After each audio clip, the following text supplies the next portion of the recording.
Okay, so this is Steve, KA0SPM with Greene County Skywarn, and we've got some potential of severe weather coming up. So, first out of the gate here, I'm going to go ahead and read our local hazardous weather outlook.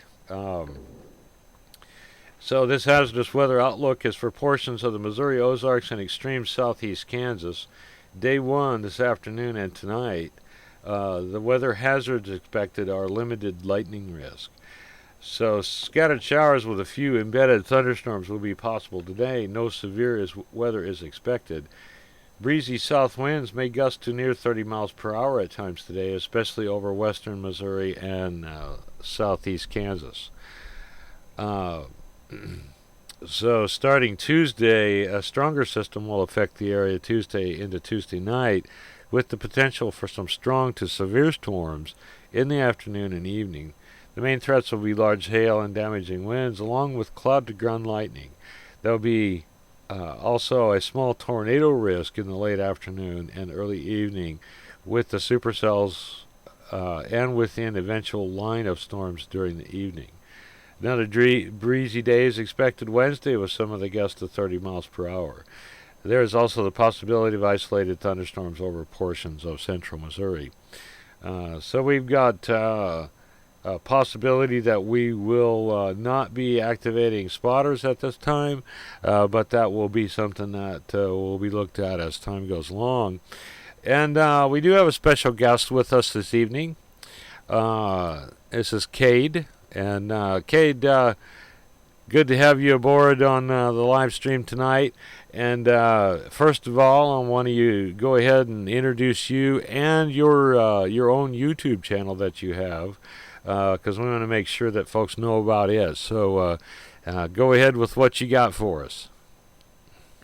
Yeah, so as you guys heard, my name is Cade. I do run Willow Wicks, which is a Southwest Missouri weather page.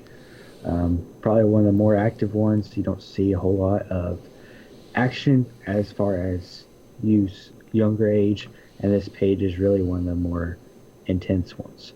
But other than that, we're going to get to your SPC outlook. This is going to be for portions of the South Plains and Ozark vicinities. Wind profiles will remain rather veered further south from the surface low over Iowa. However, supercells initially will be possible early in the storm evolution. Last rates greater than 8 kilometers, 8 cubic meters, man. And MLK values increasing to greater than above 2,000 joules per kilo will be support vigorous updrafts capable of producing very large hail. Some guidance suggests a secondary low may develop over the northwest OK near a bulge in the dry line. This could help enhance low-level shear, along with increased tornado threat with any cells that can maintain a semi-discrete storm mode. With time, convection is expected to grow upscale into one or more blowing segments as low-level jet develops during the early evening as frontal forces increases as the cold front develops southeastward across the southern plains. Strong low-level wind field and steep low-level lapse rates will result in significant damage wind potential across portions of the enhanced risk. I'm going to turn it over to whoever's next. All right. Well, thank you, Cade. And Franklin, you're next, and let us know about what you think our possibility for a Skywarn activation is. Okay, kind of a couple things that I want to share with everyone here real quick. Let me go ahead and get this started. Actually, I think I got the wrong thing there. Okay, here you should see here in just a second kind of a graphical representation of that convective outlook that Cade was talking about. And if you can see, let me try to see if I can zoom in on this a little bit to make it a little bit easier for people to see. Kinda here is Springfield right here, and you'll see this big kind of orangish area. That is, if we come down to our legend here, that is the enhanced risk category area. And I'll kind of explain what these colors mean here in just a bit. But right here in Springfield, we are just inside that enhanced area. And as you can probably figure, the higher up you go in these categories, the more likely you are to have storms and to have more severe storms. So let me go ahead and set the zoom back to normal. And let me go ahead and bring up this graphic here. And kind of give you a little bit of a better idea what's going on here with these categories. So normally, whenever we just have non-severe thunderstorms, it's just a thunderstorm label. It's this light green here. You can expect lightning, maybe some flooding threats, small hail, 40-mile-per-hour winds. When you start getting into the marginal area, this darker green, that's where you start getting your isolated severe thunderstorms possible. They're usually limited in duration and coverage. 40 to 60 mile per hour, maybe hail up to an inch. Can't usually completely rule out a risk of a tornado. The next category, the slight in the yellow, this is where you get your scattered severe thunderstorms, short-lived or not widespread intensity. 1 or 2 tornadoes possible, reports of strong winds, definitely above 60 miles per hour. 1-inch hail, maybe some isolated 2-inch hail. You get into this orange area, the enhanced risk, which is what we're going to be in tomorrow. You can expect numerous severe thunderstorms possible, more persistent and widespread. A few of them may be very intensive. Expect a few tornadoes, lots of reports of wind damage. Would not be uncommon to see hail between 1 to 2 inches. You get into the red area, which I don't believe I saw on the map. That's more widespread severe storms likely. This is where you get your long-lived and widespread intense storms. You've got strong tornadoes usually occur with those, widespread wind damage throughout the watched or warned area, destructive hail in excess of 2 inches. And then, of course, you've got this purple area, which is very high risk. These are widespread severe thunderstorms to be expected. Expect stuff similar to the outbreak that happened on Easter. Long-lived, very widespread, very intense. You're talking multiple hours or a day-long stuff. Tornado outbreak, like on Easter, definitely is going to happen. Duratio, which a lot of people probably do not know what that is. That's a very intense, very heavy rain with a very severe storm system. So that's kind of the different risk categories to kind of better go with what these colors here mean. And let me bring up another graphic here real quick while I kind of explain a couple things. This here is not just Springfield and Greene County, but this is a map of all 37 counties that are in the Springfield National Weather Service office's watch area. So whenever the Greene County people are activated, we're responsible for this area right here. Southwest Missouri Regional Skywarn is responsible for every one of these counties in bold black print. So that's 3 counties in southeast Kansas and another 34 in southwest Missouri.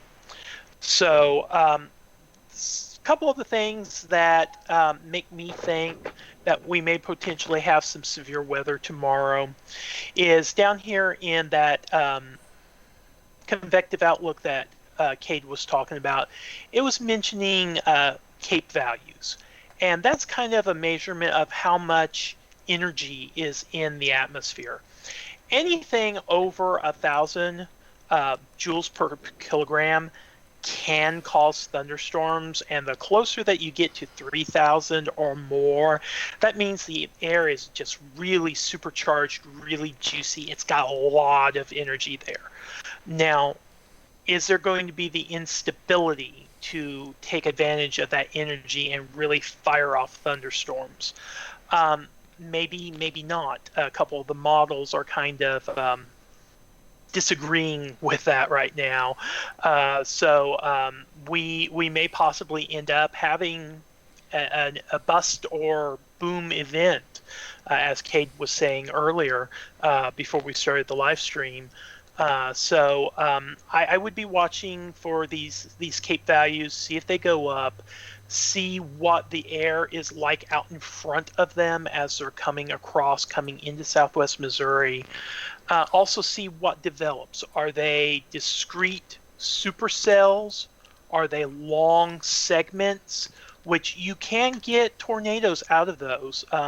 Usually they're very short-lived and they're low intensity, but you can get tornadoes out of those line segments. What's to really be watching out for those line segments is any area where you have the line and it starts to bow out in front of the rest of the line. You've got heavy winds pushing behind that. That's what's causing that bow to come out ahead of the rest of the line. That's where you're going to have a lot of damaging winds, straight line winds and stuff. And a lot of times people think, well, I don't see the clouds. That front's not to me yet. I'm okay. A lot of times with these line segments, the winds are so powerful, they're pushing them out ahead of the line. So the line's here, but the winds may be 15, 20 miles or more in front of that line. So just because you haven't seen that dark line come to your location yet, that doesn't mean that you're not going to get winds, damaging winds ahead of that. So we're just going to have to watch it and see what develops tomorrow. But if anything does, we'll be running a net and we'll probably be live streaming as well. So I think that's about all that I have, Steve. If you want to go ahead and switch it over to Rodney. Well, Rodney, are you? Do you have anything for us, or need a minute or two? I'll be perfectly honest with you. They covered nearly all of it, and I kind of came in, you know, I kind of came in late. I've kind of been a little bit behind on keeping up with the mesoscale discussions and things like that. Sure. You know, so I don't know that I could add anything. I think Franklin and Cade did a very good job explaining everything. So I'm going to leave it at that. I mean, as far as do I think something's going to happen tomorrow, that's all kind of up in the air. If you literally, you know, yeah. Yes. So are they expecting an inversion cap? Is that where we're going to have to work through in order for if once things start kind of building up, or do they think it's just going to start rolling? Well, Cade might want to expand upon this. Earlier, before we started the live stream, he was talking about how a couple of the models are not consistent. One says it's going to be a big event, and then the other one says it's not really going to be much of anything. So, as we found out in the last few years, sometimes whenever models disagree, it's somewhere in between. That's true. Well, I mean, I was looking at some of the Cape values, and they're not extremely high based on I believe it's the NAM, but we're also talking about, the 90 millibar Cape, not necessarily the surface Cape, but we're seeing numbers anywhere between, 1800.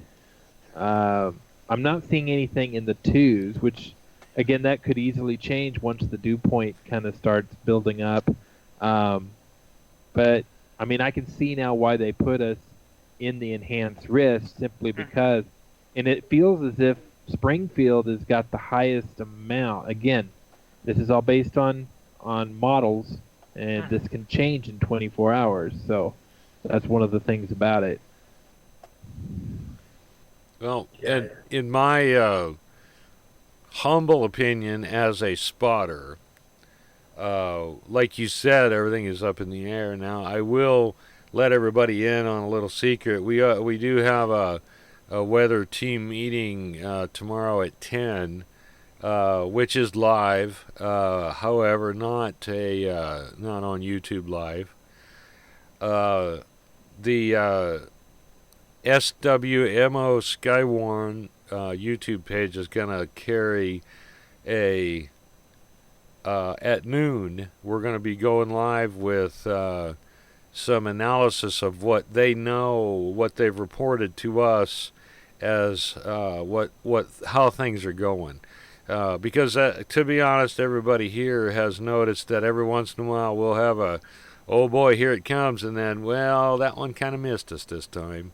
And that's the weather here in the Ozarks. Things can change in just a few hours. And but as a spotter, this is kind of one of those times I'm feeling if I was actively doing that, which we haven't been, I would probably be thinking about making sure I got a tank of gas in the truck and thinking it would be worthy to be out with the possibility. And one thing that makes me think that they're pretty for certain something's going to happen. Most of our severe weather that we get here in southwest Missouri and in Greene County and Springfield is when we're in the marginal or slight category. Yeah. We hardly ever are in the enhanced category. And I mean, this is talking about slight or marginal when we have severe thunderstorms, when we have high wind that causes straight line wind damage, when we've had tornadoes spin up. Whenever we've had lightning strikes that have taken out power or caused fires. We've had all that happen in those first two categories, marginal or slight. Mm-hmm. So that kind of gives you an idea of what could happen more in the enhanced category. So that kind of is what makes me think that there may be something more to tomorrow. The fact that they're expecting 2,000 joules per kilogram CAPE, as long as there's the wind shear and the instability to really fire that off. That could be a significant event, or if we have a cap that limits how high those thunderstorms can go, and there's not that instability, there's not that rotation, that updraft to cause that rotation, it might not do much of anything. Right. We've just got to kind of wait and see. So the 1800 Zulu for the 28th on the sounding shows a pretty high MU CAPE at 2590, 0 on the convective inhibition. Mm-hmm. Although at about a kilometer, we're looking at it dries out pretty good. Lift index is -7. I'm gonna just off of that say that there's still a possibility, but we may be capped. That's just my assessment. I'm positive that the weather people are gonna have a different one because I'm just a spotter. It doesn't mean necessarily that if we're capped that we'll stay that way. Right. That cap could break. Sometimes if the storm underneath gets strong enough, it can bust through that cap, or that cap can just dissolve and completely disappear. But yet at the same time, I know this sounds like I'm maybe trying to hedge my bets and back both sides here. Does not mean that cap will necessarily do that, or that storm will bust through. It's really a watch and see how things unfold. What type of air does it get into? Does it have that energy, that lift to punch through things, or does it just go north and south of us? Now, the real risk I'm seeing in forecast potential here is a line of storms that is going to be moving through sometime in the evening hours of tomorrow. As we have seen in the past, those line of bow echoes and such can generate tornadoes interior to them. Oh yeah, definitely. I can't count how many we've tracked in the last couple weeks in the south that have happened that way. This is the moment when the Queen of Skywarn, Patty, says, "No spotters. Go home. protect yourselves. Don't try to be out in it because you can't get away from this. It's coming in a big line. Um, and you know, that's going to hold true for the public as well. There's going to be a point when you need to just be home. You need to possibly take cover, or you will be needing to take cover. This is forecasted. Now, my radio side of me says this looks like a wave cyclone, which has been something that they've talked about in QST or the Radio Amateur's Handbook. We could have some enhanced 2-meter activity that goes on. This is the time when I wished I had my 2-meter sideband rig fixed in a beam, because it might prove to be a good night for it, but there's always simplex. But be that as it may, you know, as spotters, that's kind of our worst scenario for spotting is a big broad line of possibly rain-wrapped and embedded tornadoes. We don't want to be out in that. We can't see what's coming, and it's bad, bad juju. And I mirror all those thoughts and sentiments.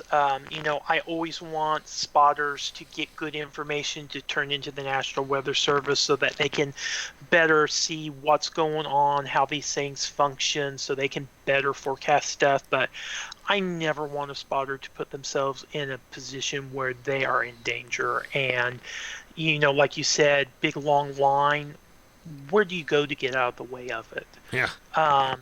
Can you see? Are you in an urban area where there may be lights, where you can maybe kind of see the line as it comes through? Are you out in a rural area where there's literally no lighting except for lightning or the moon, if it's even out?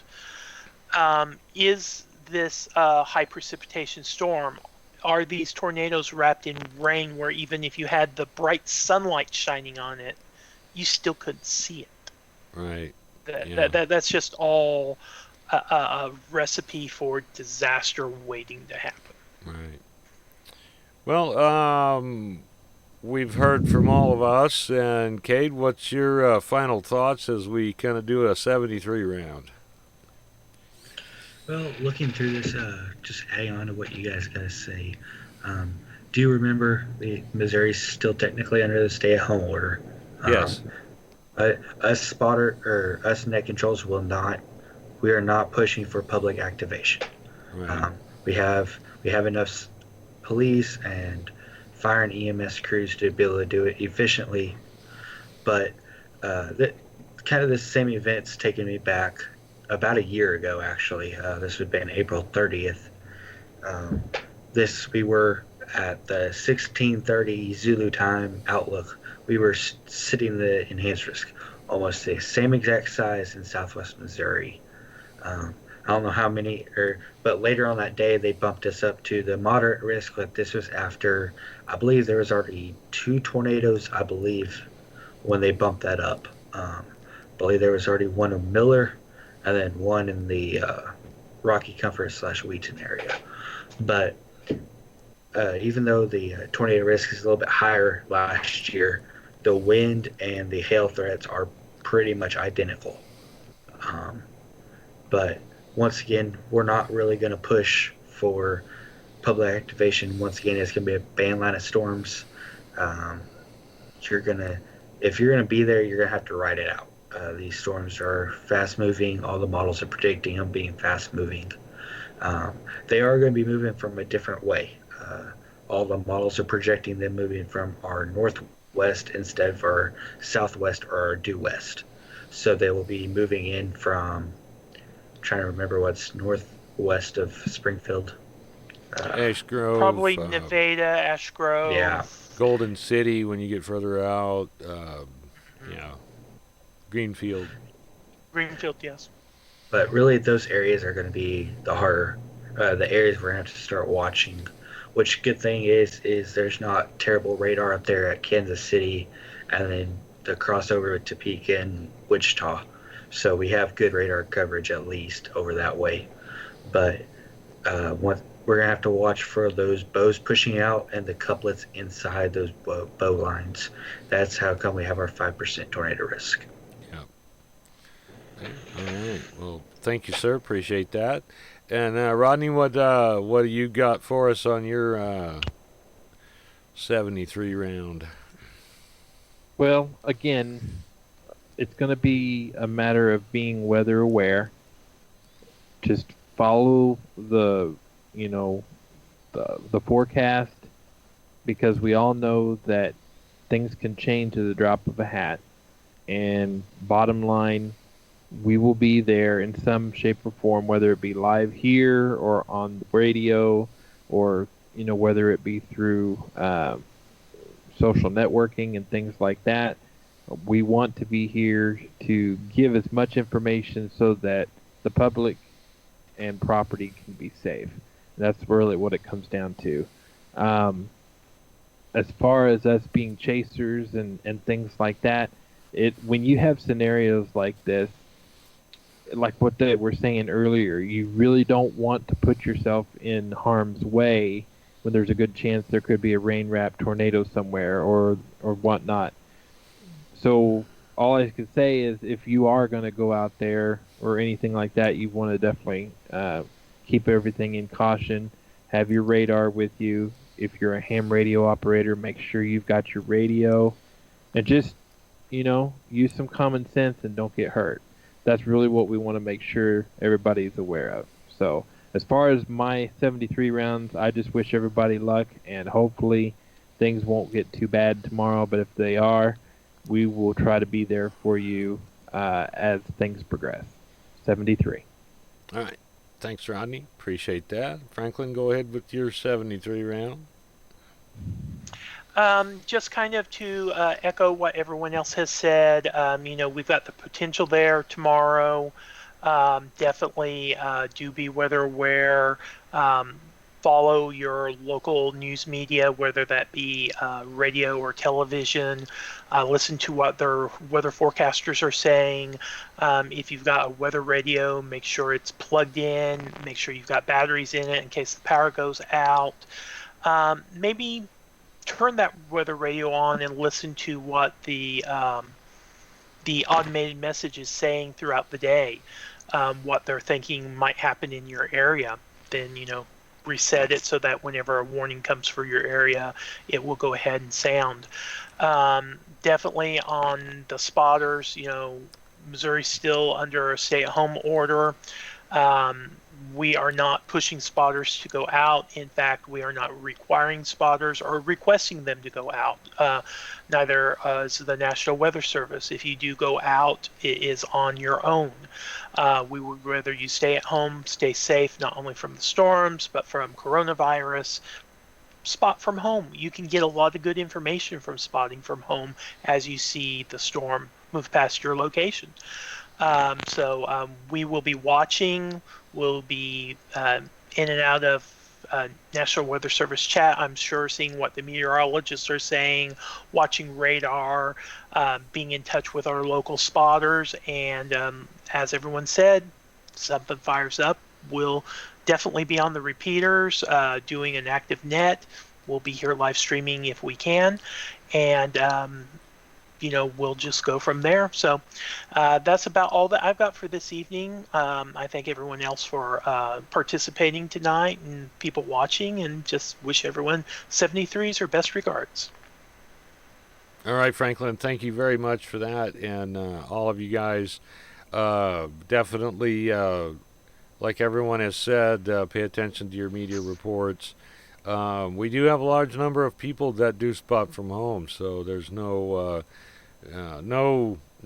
judgment at all about being safe in your own home, and just reporting what you see, and do that through all the channels. We've got Greene County Skywarn that is active on Facebook. We also have this channel that we might likely be live, so you will be able to live chat reports in on that. And just want to say to everyone, be safe. And if you see something going on in the weather, let us know, because that's our job. That's what we do, is report that into the Weather Service. So this is Steve, KA0SPM, and we'll say 73 from all of us. And everyone have a great evening.